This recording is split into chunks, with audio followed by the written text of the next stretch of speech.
Hello नमस्कार। आप सभी लोगों को सभी का स्वागत है इस वीडियो में लर्न टुगेदर के। दोस्तों, आप सभी लोगों को पता ही होगा कि बिहार में अब टीचर की नौकरी करना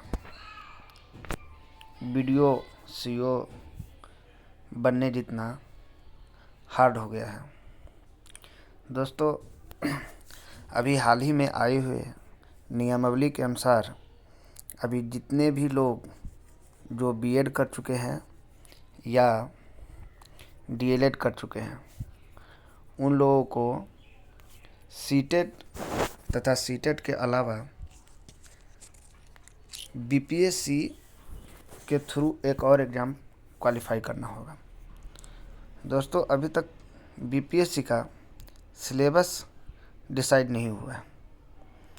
बीपीएससी में जो एग्ज़ाम हुए थे इससे पहले उसका क्वेश्चन मैंने कल एक क्वेश्चन डाला था, क्वेश्चन पेपर ग्रुप में।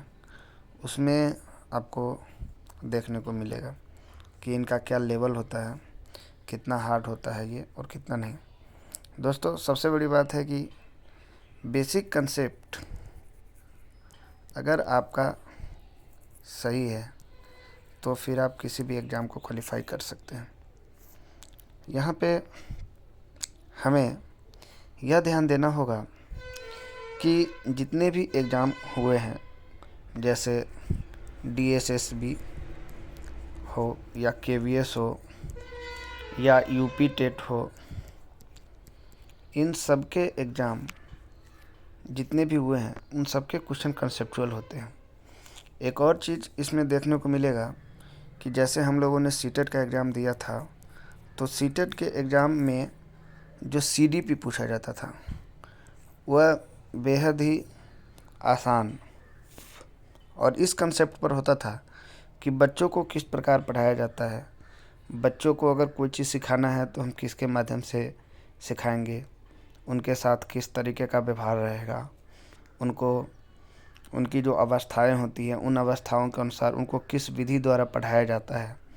अनेक विधियां जो हम लोगों ने पढ़ा था, जैसे खेल विधि है या किसी बच्चे को कहानी के माध्यम से समझाना या कहीं पर उसको भ्रमण करवाना या उनको सर्वेक्षण करवाना, इन सब चीज़ों के द्वारा। लेकिन जब हम लोग बीपीएससी के थ्रू एग्ज़ाम देंगे तो इसमें जितने भी लोग डीएलएड किए हो या बीएड किए हों तो उनको बीएड के अंदर जो सिलेबस पढ़ना था, डीएलएड और बीएड के अंदर जो सिलेबस पढ़ना था सीडीपी का, उनसे सवाल पूछे जाएंगे। ठीक है, अभी आपसे ये नहीं कोई पूछेगा कि बहुबुद्धि के सिद्धांत जो है वह बहुबुद्धि का सिद्धांत किसने दिया था। ठीक है, अभी आपसे ये पूछा जाएगा कि बहुबुद्धि सिद्धांत में कितने कारक थे, या बहुबुद्धि सिद्धांत में उससे पहले जो कारक आए थे, जैसे एक था कि सिंगल एकाकी बुद्धि, फिर आया कि बहुबुद्धि, फिर द्विबुद्धि आया था, फिर बहुबुद्धि आया था। इस तरीके से बहुत सारे वैज्ञानिकों मनोवैज्ञानिकों ने इसको अलग अलग तरीके से जो उनको सर्वेक्षण में पाया, उन्होंने फिर अनुभव करके उन्होंने जो लिखा, उन्होंने जो अपना सिद्धांत दिया, उन सभी सिद्धांतों को बीएड तथा डीएलएड में विस्तार पूर्वक पढ़ना है। उन सभी से प्रश्न आपके पूछे जाएंगे। चलिए उस पर भी हम लोग एक वीडियो बनाएंगे। अभी हम लोग देखते हैं कि मैथ का सवाल जो पूछा गया था डीएसएसबी में, डीएसएसएसबी में, उसको हम लोग देख रहे हैं। ठीक है, ये प्रीवियस ईयर क्वेश्चन है, पेपर है। ये इसके हम आज 10 सवाल देखते हैं। देखिए ये सवाल कितना इजी होता है बनाना जब आपका कंसेप्ट क्लियर होता है। हम पहले सवाल को ही देखते हैं, बहुत ही इजी है।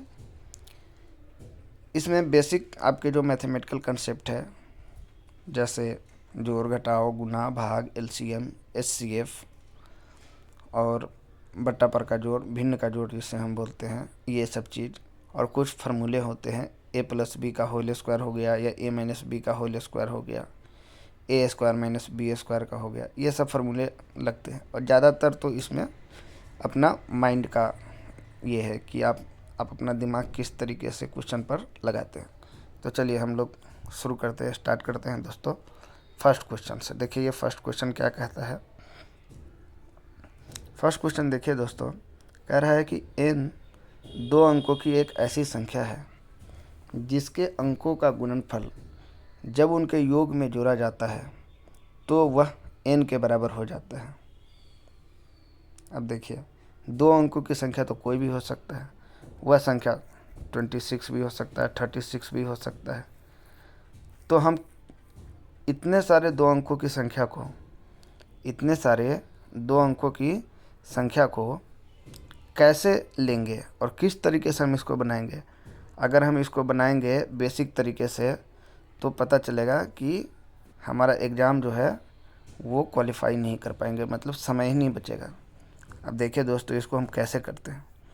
सबसे पहले हम देखेंगे कि ऑप्शन में क्या दिया हुआ है। ऑप्शन में दिया हुआ है पहला 1, तो सबसे पहले 2 अंकों की संख्या हम बनाएंगे 11। ठीक है, ऐसा इसलिए करते हैं क्योंकि दहाई के अंकों को पहले छोटा रखते हैं फिर देखते हैं। अब कह रहा है n 2 अंकों की एक ऐसी संख्या है। ठीक है, अब इसमें एक शर्त लगा हुआ है कि जिसके अंकों का योग क्या हो जाएगा, एक है 1 और दूसरा भी है इकाई पर भी 1, तो अंकों का योग यानी दोनों को जोड़ देंगे तो 1 + 1 क्या हो जाएगा, ये हो जाएगा 2। फिर कह रहा है अंक जिसके अंकों का गुणनफल, फिर गुणनफल कर दीजिए, 1 × 1 कर दीजिए। अंकों का गुणनफल जब उनके योग में जोड़ा जाता है तो गुणनफल क्या आ गया 1, और उनके योग हो गया 2 में जोड़ा जाता है तो 2 में 1 जोड़ दीजिए 3, तो वह n के बराबर हो जाता है। तो क्या वह n के, n यानी क्या है हमारा नंबर यानी कि संख्या, n बराबर हमने 11 लिया है, तो क्या यह 3 11 के बराबर है, नहीं, तो पहला नंबर तो गलत हो गया। फिर दूसरा नंबर में देखिए क्या दिया हुआ 7, फिर हम क्या करेंगे इसको 17 लेंगे। कुछ लोग सोचेंगे कि इसके जगह पर 11 लिया, आप इसको 21 लेकर देखिए, 21 लेकर भी देखेंगे तो नहीं होगा, क्योंकि जब हम इसके अंकों का योग और अंकों के गुना करने पर प्राप्त यहीं पर 3 कर पाते हैं, तो आगे कितना भी करेंगे तो ये 21 संख्या बढ़ता ही चला जाएगा, तब तो और नहीं हो पाएगा। ये देखिए कैसे, इसको देखिए। पहले ये तो समझ गए कि जब हमने इकाई स्थान पर 1 लिया और अंक को बनाया 11, तो इसके अंकों का योग कितना आया 2, और अंकों का गुणनफल कितना आया 1, दोनों को जोड़ा तो कितना आया 3, और संख्या कितना था 11, जो कि इसके बराबर नहीं था। ठीक है, अब हम लोग देखते हैं कि जब हम संख्या बनाते हैं n बराबर हम लोग बना लेते हैं 21। अब देखिए अंकों का गुणनफल 2 × 1 2, अंकों का योग 3, और इसको जोड़िए 5, रह गया ना काफ़ी छोटा। अब ये 5 है और ये कितना 21, तो इकाई स्थान 1 होगा ही नहीं, इसलिए 1 तो नहीं। अब 31 जाएंगे तो और बड़ा होता चला जाएगा, इसलिए ये ऑप्शन नहीं होगा। अब हम लोग क्या करते हैं दूसरा नंबर ऑप्शन पर चलते हैं, जहाँ पर दिया हुआ इकाई में क्या है 7 है, दूसरा नंबर में क्या है इकाई में 7 है। संख्या बनाते हैं 17, अंकों का गुणनफल पहले निकालते हैं क्योंकि दे रहा है जिसके अंकों का गुणनफल, तो गुणनफल आ गया 7। जब उनके योग में जोड़ा जाता है तो योग कितना हो जाएगा 1 + 7 8 आ जाएगा, जोड़िए तो कितना आ गया 15। संख्या लिया था 17, आया 15, तो ये भी नहीं होगा। अब आप सोचेंगे कि इसको 27 बना लिया जाए, तो जब 27 बनाइएगा तो देखिए 2 × 7 हो जाएगा, तो ये कितना हो जाएगा 2 × 7 हो जाएगा आपका 14, और 2 को 7 में जोड़िएगा तो ये कितना आ जाएगा 9, और 14 और 9 कितना हो जाएगा 23। तो ये अधिक ही हो गया, यहाँ पर क्या हो गया, अधिक हो गया। तो जब हम 17 ले रहे थे तो कम जा रहा था, जब हम 27 लिए तो अधिक हो गया। तो इसलिए ऑप्शन नंबर 2 भी नहीं होगा। और ऑप्शन 3 की ओर चलते हैं। पहला संख्या बनाएंगे 18, तो अंकों का गुणनफल निकालेंगे फिर से, क्योंकि कह रहा है जिसके अंकों का गुणनफल। तो ये आ गया 8। फिर उनके योग हो गया 1 + 8, कितना हो गया 9, जोड़ दिया तो आ गया 17। इसके बराबर आया क्या 17, 18 के बराबर नहीं है। अब इसको हम ऐसा करते हैं 28 बना कर देखते हैं। तो ये 28 है, 2 × 8 करेंगे तो ये क्या हो जाएगा, यहाँ पर हो जाएगा 16। यहाँ 2 + 8 जोड़ेंगे तो ये क्या हो जाएगा 10। जोड़ देंगे 10 और 16 को तो आ जाएगा 26। तो 26 28 के बराबर है, नहीं है, तो ये भी नहीं हुआ। तो तीसरा नंबर ऑप्शन भी नहीं होगा। तो चौथा नंबर ऑप्शन ऑटोमेटिक हो जाएगा, चौथा नंबर ऑप्शन ऑटोमेटिक हो जाएगा। लेकिन चलिए हम चेक कर लेते हैं इसको। हम क्या करते हैं, पहला संख्या बना लेते हैं 2 अंकों की 19। अब हम लोग क्या करेंगे, अंकों का गुणनफल निकालेंगे। तो ये आ गया 9। अब हम अंकों का योग निकालेंगे तो ये आ गया 10। जोड़ दिया दोनों को तो कितना आ गया 19। अब देखिए एकदम जो क्वेश्चन कह रहा है उसके अनुसार से ये आ गया। कह रहा है n 2 अंकों की संख्या है, यानी यह n जो है वो किसके बराबर है, 19 के बराबर है। जिसके अंकों का गुणनफल यानी 9 उनके योग में यानी 10 जोड़ा जाता है, जोड़ दिया तो वह n के बराबर हो जाता है। देखिए 19 आ गया जो कि n के बराबर है। तो n की इकाई स्थान का अंक क्या है, 9 है। क्या है, n की इकाई स्थान का 9 है। तो इसलिए चौथा नंबर आंसर सही हो गया। देखिए कितना आसान था ये, बस क्या था कि थोड़ा सा कंसेप्ट लगाना था, दिमाग लगाना था। चलिए अगले क्वेश्चन पर चलते हैं हम लोग। नेक्स्ट क्वेश्चन जो है आपका वो देखिए, ये भी ऑप्शन से ही बनेगा, लेकिन ऑप्शन इसमें लगाने की आवश्यकता नहीं पड़ेगी। इसका सिंपल एक कंसेप्ट है। कंसेप्ट क्या है, यहाँ पर देखिए एक समीकरण दिया हुआ है। क्या दिया हुआ है, p + 1/q = 1। अगला दिया है q + 1/r = 1 दिया हुआ है। अब यहाँ पर देखिए कितनी ऐसे जो हम किसी भी समीकरण को लिखते हैं तो उसमें 2 चीज़ें होती हैं, एक होता है चर और एक होता है अचर। अचर क्या होता है, अचर जैसे 1, 2, 3, मतलब जिसका मान निश्चित होता है, जिसका मान निश्चित होता है। और चर जिसका मान निश्चित नहीं होता है, जैसे हम लोग मान लेते हैं ना x, y, p, q, r, m, n, ये सब क्या है, अचर है, सॉरी चर है। मतलब इनका मान कुछ भी हो सकता है। x, y, z मानते जो हैं हम लोग किसी भी चीज़ का, मतलब उसका मान कुछ भी हो सकता है। इसका मान 100 भी हो सकता है, लाख भी हो सकता है, करोड़ भी हो सकता है, शून्य भी हो सकता है। तो यहाँ पर देखने वाली बात यह है कि यहाँ पर कितने चर हैं। तो एक है p, एक है q और एक है r। और समीकरण कितना है आपका, समीकरण की संख्या है, समीकरणों की संख्या कितनी है, समीकरण की संख्या बराबर दिया हुआ है 2 और चरों की संख्या कितनी है 3। तो जब समीकरण की संख्या चरों की संख्या से, जब समीकरण की संख्या चरों की संख्या से कम हो तो ऐसे दिए गए समीकरणों का मान नहीं ज्ञात किया जा सकता है। मतलब उन समीकरण में जो भी वैल्यू दिया हुआ है p, q, r जितना दिया हुआ है उसका मान ज्ञात नहीं किया जा सकता है। तो जब हम p, q, r का मान नहीं ज्ञात कर सकते हैं तो हम इसका मान ज्ञात कर सकते हैं। p × q × r, p, q, r लिखा हुआ है तो इसका मतलब होता है p × q × r। जैसे x × y का मतलब हो जाता है xy, उसी तरीके से इसका मतलब p × q × r है।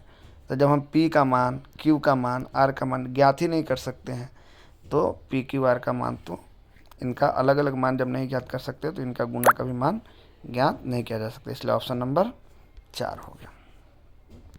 चलिए नेक्स्ट क्वेश्चन की तरफ बढ़ते हैं हम लोग।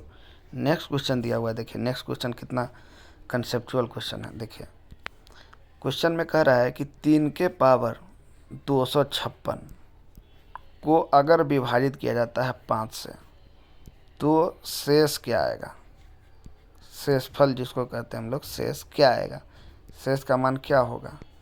तो देखिए इस तरीके का क्वेश्चन हल करने के लिए क्या करते हैं हम लोग, पहले एक चीज़ को समझिए, उसके बाद इस तरीके के क्वेश्चन को हल करना बहुत आसान हो जाएगा। देखिए मान लीजिए अगर 3 का पावर 1 है तो इसका मान कितना आएगा 3। अगर 3 का पावर 2 है तो इसका मान कितना आएगा 9। 3 का पावर 3 है तो कितना आएगा मान 27। और 3 का पावर 4 है तो इसका मान कितना आएगा 81। और 3 का पावर 5 है तो इसका मान कितना आएगा, इसका मान आ जाएगा आपको 243। अब देखिए ध्यान से, यहाँ पर जब 1 था पावर तो 3 आया इकाई स्थान पे, 2 था तो 9 आया, 3 था तो 7 आया, फिर 4 था तो 1 आया, और 5 जैसे ही आया वैसे ही 3 फिर से आ गया। फिर इसके बाद जब 3 पर पावर 6 लिखिएगा ना तो क्या आ जाएगा पता है, यह आ जाएगा आपका इकाई स्थान पर 9। देखिए ये रिपीट होगा, पूरी संख्या लिखने की आवश्यकता नहीं है, सिर्फ इकाई स्थान को देखिए 9 आया। अब हम इकाई स्थान से ही देखेंगे, अगर किसी भी संख्या में हम भाग देंगे 5 से तो उसका रिमाइंडर क्या आएगा, 3 में भाग देंगे तो रिमाइंडर 3 आएगा, रिमाइंडर क्या आ जाएगा 3। 9 में देंगे तो रिमाइंडर 4 आ जाएगा, 27 में देंगे तो रिमाइंडर 2 आ जाएगा, और 81 में देंगे तो 1 आ जाएगा। फिर से इसमें देखिए 243 में भाग देंगे तो रिमाइंडर कितना आ जाएगा, 5 से भाग दीजिए तो 5 चौका 20 और बचा कितना 4, 4 पर 3 43, तब 5 8 40, कितना रिमाइंडर आ गया 3। तो देखिए पहला में भी 3 रिमाइंडर आया था, फिर से 3 रिमाइंडर आ गया। तो इसका मतलब है कि यह रिपीट हो रहा है, कितने के बाद 4 के बाद, 1 2 3 4, 4 के बाद ये रिपीट हो रहा है ना। तो इसका मतलब है कि यदि हम यह ज्ञात कर ले, क्या ज्ञात कर ले, यह ज्ञात कर ले कि 256 4 से विभाजित है कि नहीं, क्योंकि 4 पावर के बाद यह पुनः रिपीट होता है, तो 4 से भाग दीजिए, 4 छक्का 24, कितना आया 1, और यह आ गया 16, फिर 4 चौका 16। इसका मतलब ये 4 से विभाजित है। तो 4 से विभाजित है तो 3 का पावर 1, फिर 2, फिर 3, फिर 4, तो लास्ट में 4 आया था, तो यह आया था 81, और रिमाइंडर कितना आया था 1। इसलिए 3 का पावर 56 में भी, 3 के पावर 256 में भी यदि भाग दिया जाए 5 से तो रिमाइंडर आएगा 1। रिमाइंडर कितना आएगा 1 ही आएगा, क्योंकि 3 के पावर 4 में भी करते हैं तो भी रिमाइंडर 1 ही आएगा। 3 के पावर अगर हम 8 में करते हैं तो भी रिमाइंडर 1 ही आएगा। फिर 3 के पावर मतलब 4 गुना जो भी होगा 12 होगा तो भी रिमाइंडर आपका 1 ही आएगा। इसलिए इसका आंसर क्या हो जाएगा, 1 नंबर 1 नंबर 1 नंबर हो जाएगा।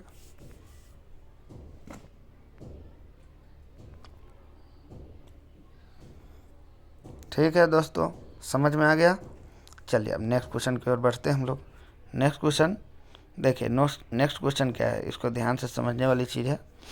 इसमें क्या कह रहा है, इसमें कह रहा है कि यदि 22 कैरेट कितना कैरेट 22 कैरेट सोना, 22 कैरेट सोना का मतलब है इसमें दिया भी हुआ है। देखिए मिश्र धातु में भारानुसार भाग में 22 भाग सोना तथा 2 भाग तांबा को मिश्रित किया गया है और इस प्रकार से मिश्र धातु बनाया गया है। तो सोना इसमें 22 कैरेट का है, कितना का है 22 कैरेट का, और भारानुसार 22 भाग जो है वो सोना का है और 2 भाग जो है आपका वो है आपका तांबा का।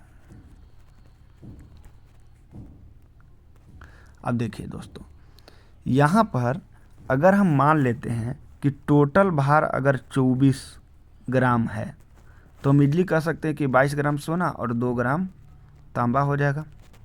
ठीक है, अब 24 कैरेट सोना जो शुद्ध सोना है, तो मान लीजिए ये तो हो गया जो मिश्र धातु वाला हो गया। अब मान लीजिए फिर 24 कैरेट सोना 24 ग्राम हम लेते हैं, तो इसमें तो कुछ भी मिक्स नहीं है ना, तो 24 ग्राम का 24 ग्राम क्या हो जाएगा आपका, सोना हो जाएगा, सोना। अब आगे देखिए, फिर कह रहा है कि शुद्ध सोना समान भार में मिलाकर, अब समान भार मतलब मिश्र धातु का भी भार 24 ग्राम लिए हैं तो 24 ग्राम, और शुद्ध सोना का भी जो भार है वह भी समान ही होना चाहिए, तो हमने 24 ग्राम पहले लिया हुआ है, यानी दोनों को समान ही लिया है ना। अब देखिए आगे क्या कह रहा है, आगे कह रहा है कि बनाई जाती है तब मिश्र धातु में भारानुसार तांबे का अनुपात क्या होगा। इस प्रकार से बनाई जाती है कि 24 ग्राम पहले जो था वो मिश्र धातु का था, जिसमें 22 ग्राम तो सोना था और 2 ग्राम तांबा था। पुनः एक शुद्ध सोना लिया गया जो 24 कैरेट का था, जिसका भार हमने 24 ग्राम ले लिया। तो जब इस प्रकार से दोनों को मिश्र धातु यानी दोनों को एक साथ मिला दिया जाएगा तो भारानुसार तांबे का अनुपात क्या होगा। तो देखिए अगर हम दोनों को मिक्स कर दें तो क्या हो जाएगा, दोनों का मिश्रण हो जाएगा 48 ग्राम, और इस 48 ग्राम में तांबा कितना होगा, 2 ग्राम। तो भारानुसार इनका अनुपात क्या हुआ, 2 से काटिए 48 में तो लगेगा 24, और 2 से 2 में लगाइएगा तो 1, तो अनुपात हो जाएगा 1/24। अब 1/24 किस में है, तो देखिए 1/24 है चौथे नंबर ऑप्शन में, तो इसलिए चौथा नंबर ऑप्शन इसका राइट हो जाएगा। ठीक है, देखिए यह आपके टोटल 4 क्वेश्चन मैंने करवा दिया। अब 5वां नंबर क्वेश्चन देखिए, 5वां नंबर क्वेश्चन क्या है आपका, 5वां नंबर क्वेश्चन जो है आपका वह है कि एक 4x4 की फर्श को 2x1 के टाइल से ढका जाना है। 2 विकर्णतः विपरीत 1x1 मीटर 1 मीटर गुना 1 मीटर आकार के कोने को बिना ढके रखने हैं। देखिए नीचे पिक्चर दिया हुआ है ना आपका, इस पिक्चर में देखिए यह विकर्णतः क्या है, विपरीत है, ये दोनों विकर्णतः विपरीत है, इन दोनों को नहीं ढकना है, बाद बाकी सबको ढकना है। अगर हम इसको 1 मीटर माने 1 मीटर 1 मीटर 1 मीटर, तो टोटल इसका क्या हो गया 4 मीटर, और इधर से भी 1 मीटर 1 मीटर 1 मीटर 1 मीटर, तो टोटल हो गया 4 मीटर। तो इसीलिए इसको हम दिया जो हुआ है 4 मीटर गुना 4 मीटर का फर्श, ये 4 मीटर गुना 4 मीटर का फर्श है, जिसमें 2x1 मीटर के टाइल्स से ढका जाना है, यानी टाइल्स जो होगा वो इतना बड़ा होगा, इतना बड़ा टाइल्स है। अब कह रहा है कि 2 विकर्णतः विपरीत को जो कोने हैं, यानी इस कोने की बात कर रहा है और इस कोने की बात कर रहा है, इस कोने की बात और इस कोने की बात जो कर रहा है, ये दोनों नहीं ढकना है, यानी बिना ढके रखना है। तो किसी टाइल को बिना तोड़े, अब ये जो टाइल है इतना बड़ा जो टाइल है, इस टाइल को बिना तोड़े और एक दूसरे को ऊपर भी नहीं रखना है। जैसे ये टाइल हमने रख दिया तो हम इसके बगल में दूसरा टाइल लगाएंगे, ये नहीं कि हम ऐसा करेंगे कि इसके ऊपर एक टाइल रख दिया। कितने टाइल्स की आवश्यकता है, तो देखिए हम क्या करेंगे, सबसे पहले इसको ढकने की कोशिश करते हैं। तो सबसे पहले देखिए यहाँ से हम ढकेंगे, तो यहाँ से जैसे ही हम ढकेंगे तो एक तो ये ढका गया, दूसरा ये ढका गया, तीसरा ये ढका गया, ढक दिया, चौथा यहाँ पर ये ढक दिया, पाँचवा फिर ये वाला ढक दिया, फिर ये वाला ढक दिया। अब ये दोनों को ढकना असंभव है, ये दोनों को हम ढक सकते हैं, नहीं ढक सकते, यानी 2x1 के टाइल से ये ढकना असंभव है। चलिए दूसरा तरीका देखते हैं, क्या कोई दूसरा तरीका है। सबसे पहले हम इसको ढकते हैं, फिर हम इसको ढकते हैं, फिर हम इसको ढकते हैं, फिर हम इसको ढकते हैं, फिर हम इसको ढकते हैं। अब फिर भी उसके बावजूद भी देखिए इसको लास्ट में ढक दिया तो भी 2 जो है वो आपका छूट ही जाता है, यानी ढकना असंभव है। और लगा कितना टाइल्स, 1 2 3 4 5 6, लेकिन क्या पूरी तरह से ढका पाया, नहीं ढक पाए, तो ढकना क्या है, असंभव है। इसीलिए इसका उत्तर क्या हो जाएगा, 4 नंबर, ढकना असंभव है। चलिए नेक्स्ट क्वेश्चन की ओर बढ़ते हैं हम लोग। नेक्स्ट क्वेश्चन देखिए क्या कह रहा है। नेक्स्ट क्वेश्चन जो 6ठा नंबर है इसमें कह रहा है कि यदि 42 को 26 लिखा जा सकता है। देखिए 42 को क्या लिखा जा सकता है, 42 को लिखा जा रहा है आपको, 42 को लिख रहे हैं हम, 42 को लिखा जा रहा है 26, ठीक है। फिर 71 को लिखा जा रहा है 78, 33 को लिखा जा रहा है 16, तब 62 को क्या लिखा जाएगा। देखिए इसको समझिए।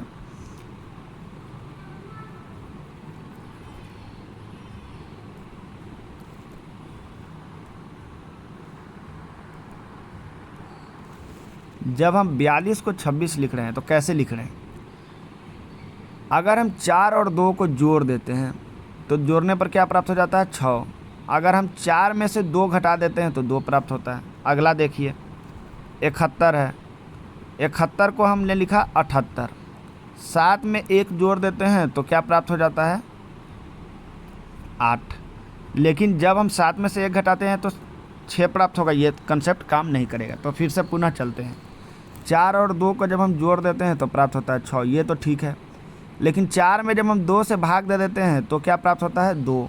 अब यहाँ देखिए 1 है, 7 में 1 जोड़ देते हैं तो प्राप्त होता है 8। लेकिन 7 में जब हम 1 से भाग देते हैं तो प्राप्त होता है 7। फिर अगला नेक्स्ट है, उसमें भी ये काम करना चाहिए। यह है आपका 33।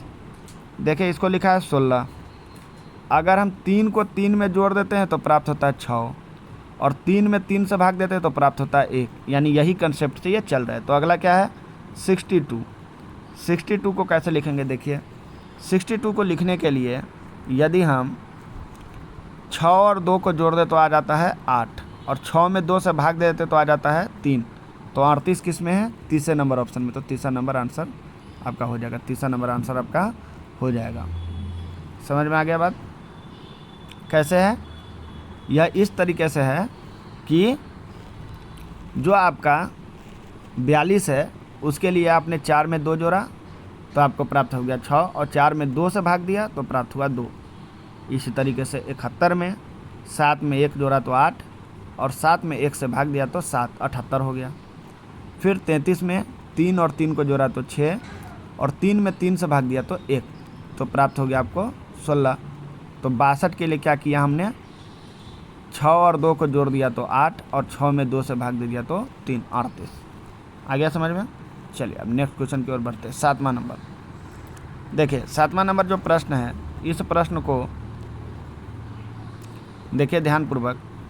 ये प्रश्न क्या कहता है, कहता है कि एक दुकानदार एक फाइल एवं एक कॉपी, फाइल को F से सूचित कर लीजिए और कॉपी को C से। एक फाइल है तो एक F और एक कॉपी 27 रुपये में देता है। पहले ग्राहक को दिया ये एक कॉपी एक पेन, तो एक कॉपी और पेन को P से कर लीजिए, 31 रुपये में दिया, ठीक है। यह दूसरे ग्राहक को दिया तथा एक पेन एवं एक फाइल, एक पेन एवं एक फाइल 29 रुपये में दिया। किसको, यह दिया तीसरे ग्राहक को। तो वस्तु के मूल्य पूर्ण रूप में क्या है, पूर्ण रुपया में है। पूर्ण रुपया का मतलब हुआ जैसे 1 रुपया 2 रुपया। पूर्ण रुपये का मतलब ये नहीं हुआ कि 1.5 रुपया। कहीं पर अगर 1.5 रुपया हुआ तो पूर्ण रुपया नहीं हुआ, या 2.5 रुपया या 7.5 रुपया। तो पूर्ण रुपया में है, यानी जो भी हो, 1 रुपये में दिया हो या 7 रुपये में दिया हो या 5 रुपये में दिया हो, लेकिन पूर्ण रुपया में है। तो वस्तुओं का मूल्य पूर्ण रुपया में है। और निम्न में से कौन सा अनुमान सही है। अब इसमें अनुमान यह है कि यह पता लगाना है कि आपको यह जो दिया हुआ है, जैसे पहला अनुमान यह है कि तीनों में पेन सबसे महंगा है, यानी आपको पेन का दाम निकालना पड़ेगा। तीनों में फाइल सबसे महंगी है, यानी फाइल का दाम निकालना पड़ेगा। तीनों में कॉपी सबसे महंगी है, यानी कॉपी का दाम निकालना पड़ेगा। और दुकानदार ने विभिन्न वस्तुएं विभिन्न ग्राहकों को अलग अलग मूल्यों पर बेची थी, यानी कि यह निकालना है कि यह जो फाइल बेचा था पहले ग्राहक को और कॉपी, ये अलग दाम पर बेचा था, और दूसरे बार जब दूसरे ग्राहक को कॉपी और पेन बेचा था तो कॉपी का रेट कुछ और लगाया था, ठीक है। ये कहने का मतलब है चौथे नंबर ऑप्शन में। तो सबसे पहले ये देखिए कि आपके पास कितने चर हैं, एक F है, एक C है और एक P है, यानी 3 चर है और 3 समीकरण है। तो इसका मान निकाल सकते हैं, इसका मान हम आसानी से निकाल सकते हैं। अब देखिए थोड़ा सा अनुमान लगा करके हम लोग अनुमान से भी निकाल सकते हैं और ऐसे हल करके भी निकाल सकते हैं। अगर दूसरे समीकरण में पहले समीकरण को घटा दिया जाए, किस समीकरण में? दूसरे समीकरण में, तो दूसरा समीकरण पहले आएगा और दूसरे समीकरण में जब पहले समीकरण को घटाएंगे, यानी कि दूसरा समीकरण है c + p = 31 और पहला समीकरण है f + c = 27। जब घटाएंगे तो सभी जगह माइनस का चिन्ह आएगा क्योंकि प्लस दिया हुआ है, तो -c से +c ख़त्म और ये p - f बराबर हो जाएगा 31 में 27 गया तो 4। अब इसको चौथे समीकरण में जोड़ दीजिए, तब p - f बराबर क्या हो जाएगा? 4। जोड़ना है तो जोड़ने पर क्या प्राप्त हो जाएगा? 2p का मान हो जाएगा आपका 33। अब यह देखिए कि वस्तुओं के मूल्य किस में है? पूर्ण रूप में, रुपयों में है। अब यहाँ जैसे ही दो पेन का दाम 33 रुपये आया तो एक पेन का दाम कितने में आएगा? 16 रुपये 50 पैसे में आ गया। तो 16 रुपये 50 पैसा क्यों आ रहा है? अब देखिए 16 रुपये 50 पैसा इसलिए आ रहा है क्योंकि दुकानदार ने विभिन्न वस्तुएं विभिन्न ग्राहकों को अलग अलग मूल्य पर बेची होंगी, इसीलिए वह पूर्ण रुपयों में तो दाम लिया होगा लेकिन अलग अलग दाम में बेचा होगा। जैसे एक को बेच दिया होगा 16 रुपये में और एक को बेच दिया होगा 17 रुपये में, क्योंकि यहाँ पर पूर्ण रुपये में आंसर हमारा नहीं आ रहा है। ठीक है, इसीलिए यहाँ पर जो आपका क्वेश्चन हुआ उस क्वेश्चन में चौथा नंबर ऑप्शन सही हो गया। इस बात को समझ गए? समीकरणों को हल करने पर हमें P यानी कि पेन का दाम यानी कि कलम का दाम हमें पूर्ण रुपयों में नहीं प्राप्त हुआ है, अतः हम यह कह सकते हैं कि दुकानदार अलग अलग ग्राहकों को अलग अलग रेट पर सामान बेचा होगा, जिसके कारण यह जो मूल्य है वह पूर्ण रुपयों में नहीं आ रहा है। चलिए, तो यह आंसर चौथा नंबर हो गया इसका सही। अगले क्वेश्चन की ओर बढ़ते हैं हम लोग। अगला क्वेश्चन 7वां नंबर क्या कह रहा है? 7th नंबर क्वेश्चन, 7वां नंबर ही था ये, सॉरी। 8th नंबर क्वेश्चन क्या कह रहा है? देखिए 8th नंबर क्वेश्चन कह रहा है एक वर्ग की भुजा A है। तो देखिए वर्ग कैसा ज्यामितीय आकृति होता है? जिसकी चारों भुजाएं बराबर होती है, यानी एक भुजा दिया हुआ है तो चारों भुजा ही क्या होगा? A होगा। A A A और A हो गया। अब कह रहा है कि इसमें सबसे बड़ा संभाव्य वृत्त बैठाएं और इस वृत्त के अंदर एक सबसे बड़ा संभाव्य वर्ग बैठाएं। सबसे अंदर वाले वर्ग की भुजा की लंबाई क्या होगा? अब देखिए यह बात तो निश्चित है कि वर्ग जो इसमें सबसे बड़ा बनेगा वो यही बन सकता है, यानी इस वर्ग का जो व्यास होगा, व्यास वह इसके भुजा के बराबर हो सकता है कि नहीं? चाहे ये हो तो वो A के बराबर होगा और चाहे ये वाला हो तो भी वह A के बराबर ही होगा। अब यह तो निश्चित हो गया कि इस वृत्त का जो व्यास होगा वह किसके बराबर होगा? A के बराबर होगा। तो हम लिख सकते हैं कि वृत्त का व्यास, व्यास सीधा लिख देते हैं क्योंकि एक ही वृत्त है, व्यास बराबर हो गया A। अब इसके अंदर सबसे बड़ा, इसके अंदर सबसे बड़ा क्या बनाना है हमें?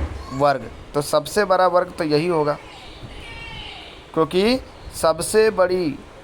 सबसे बड़ा वर्ग जो बनता है किसी वृत्त के अंदर वह दो व्यासों के 90 डिग्री पर जो कटान होता है ना, उस कटान के द्वारा जो 4 बिंदु प्राप्त किए जाते हैं, उन चारों बिंदुओं को मिला देने से ही सबसे बड़ा वर्ग प्राप्त होता है।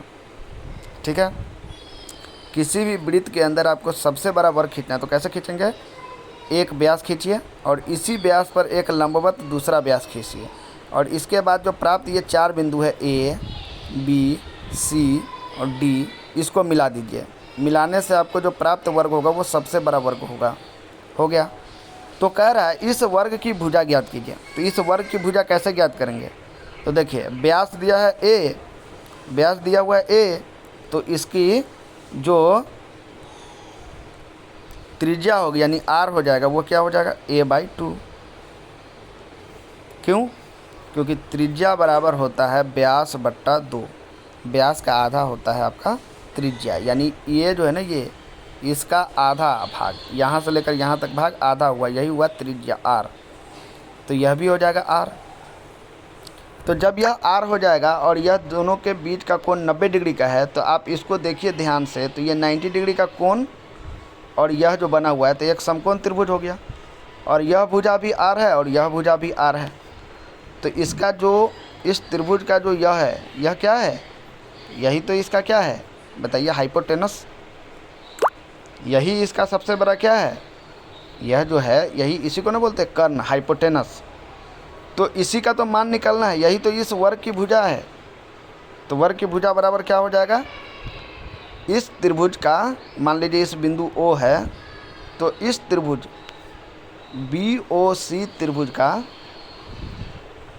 कर्ण, यानी कि BC भुजा, ये कर्ण कैसे निकालते हैं।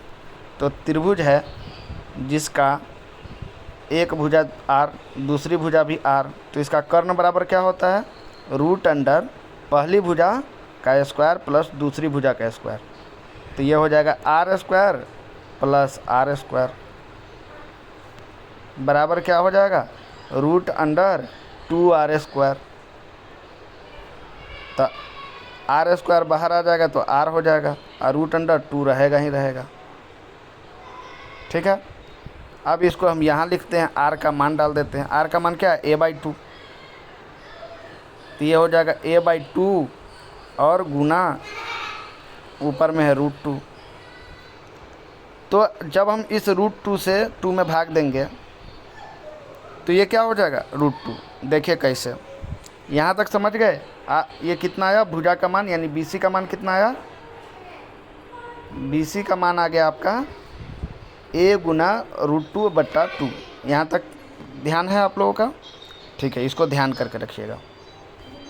अगला देखिए, BC का जो मान था वो था a√2/2। अब हम इसको हल करेंगे, ये रहेगा a गुना √2 और नीचे में 2 को हम लिख सकते हैं √2 गुना √2। ये तो सभी लोग जानते होंगे, क्योंकि √2 और √2 को गुना करने पर 2 प्राप्त होता है, इसीलिए हम इसको ऐसा लिख दिए। या इसको आप इस तरीके से समझिए, इस तरीके से अगर नहीं समझ सकते हैं तो आप ऊपर नीचा क्या कीजिए, √2 से गुना कर दीजिए। जब आप गुना करेंगे तो √2 क्या हो जाएगा, 2 हो जाएगा, तो a गुना 2 हो जाएगा, और ये नीचे में आ जाएगा 2 गुना √2, तो 2 से 2 कट जाएगा, तो आ जाएगा a/√2। a/√2 किस में आंसर है, चौथे नंबर में है। तो ये वाला आंसर आपका क्या हो गया, सही हो गया। तो 8वां नंबर सवाल आपका हो गया। अगला क्वेश्चन देखिए, नेक्स्ट क्वेश्चन जो है आपका वो है कि जब मैं घर से कार्यालय 5 किलोमीटर प्रति घंटा की गति से चलकर जाता हूं तो 8 मिनट देर से कार्यालय पहुंचता हूं। यदि मैं 8 किलोमीटर प्रति घंटा की गति से चलता हूं तो 5 मिनट देर से पहुंचता हूं। मेरे घर से कार्यालय की कितनी दूरी है, या मेरे घर से कार्यालय कितनी दूर है। देखिए, इस तरीके के सवाल को अगर आप बेसिक से बनाने चलेंगे जैसे आपने पहले बनाया था तो बहुत समय लगेगा। आप यह देखिए कि घर से कार्यालय, मान लीजिए हाउस है, H से डिनोट कीजिए, और कार्यालय ऑफिस O से डिनोट कीजिए। इसकी दूरी तो निश्चित रहने वाली है x, यह तो नहीं बढ़ेगा घटेगा। इसमें कह रहा है कि यदि 5 किलोमीटर प्रति घंटा की गति से चलकर जाता हूं तो 8 मिनट देर से कार्यालय पहुंचता हूं। अगर इसको कार्यालय पहुंचना है निश्चित समय पर तो 8 मिनट पहले इसको पहुंचना होगा, यानी यह देर से पहुंचता है। तो अगर यह किसी निश्चित चाल से चला होता जो कि इसे नहीं पता है, तो यह मान लेते हैं कि समय t में पहुंच जाता, t समय से ये अगर पहुंच जाता तो यह कार्यालय एकदम राइट टाइम पर पहुंचता। समझिए, घर से कार्यालय की दूरी निश्चित रहने वाली है, इसीलिए हम इसको मान लिए हैं कि कोई x दूरी है।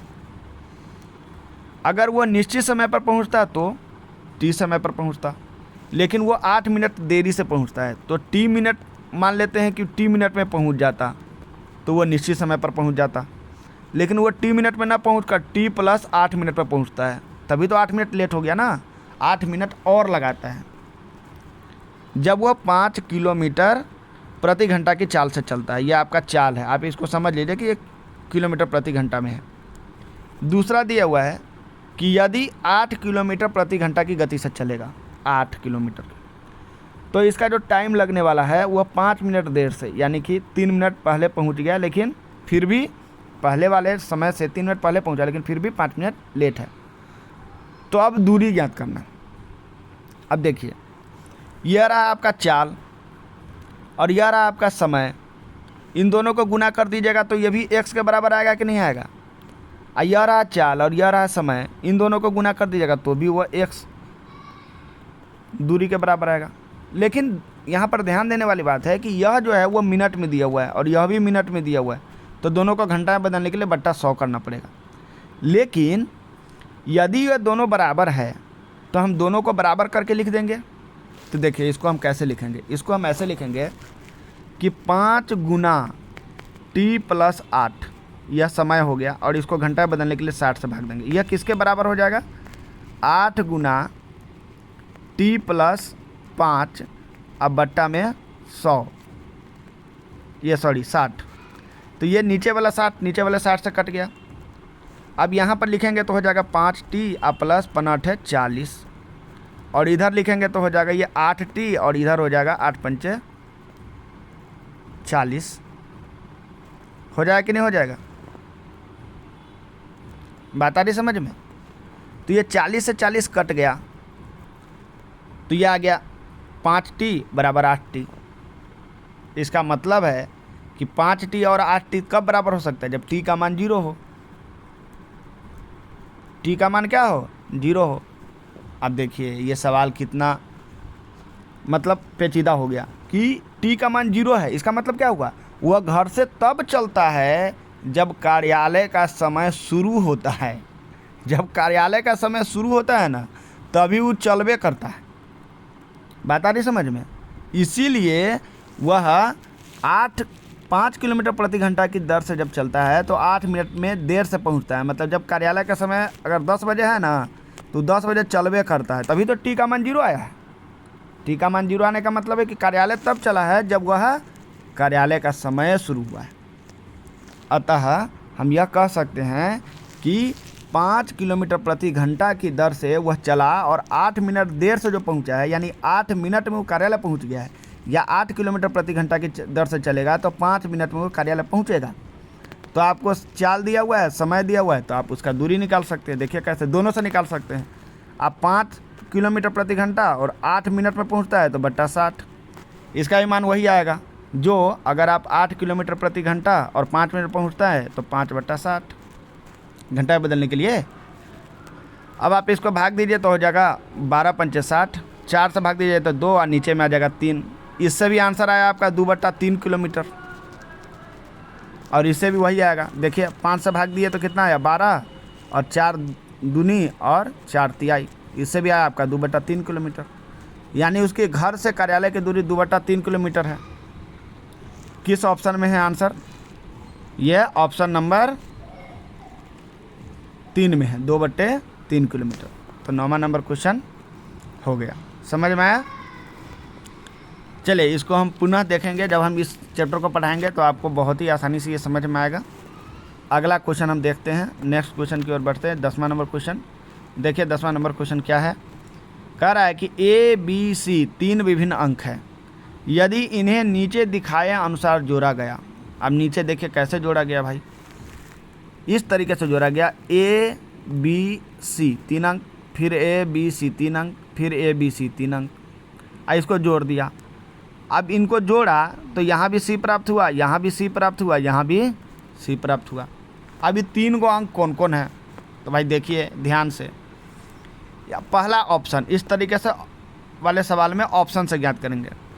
पहला ऑप्शन में दिया हुआ A का मान 3 है, रख दीजिए, फिर 4, फिर 5, 3 बार रखना होगा वही चीज़, 3 4 5, फिर 3 4 5।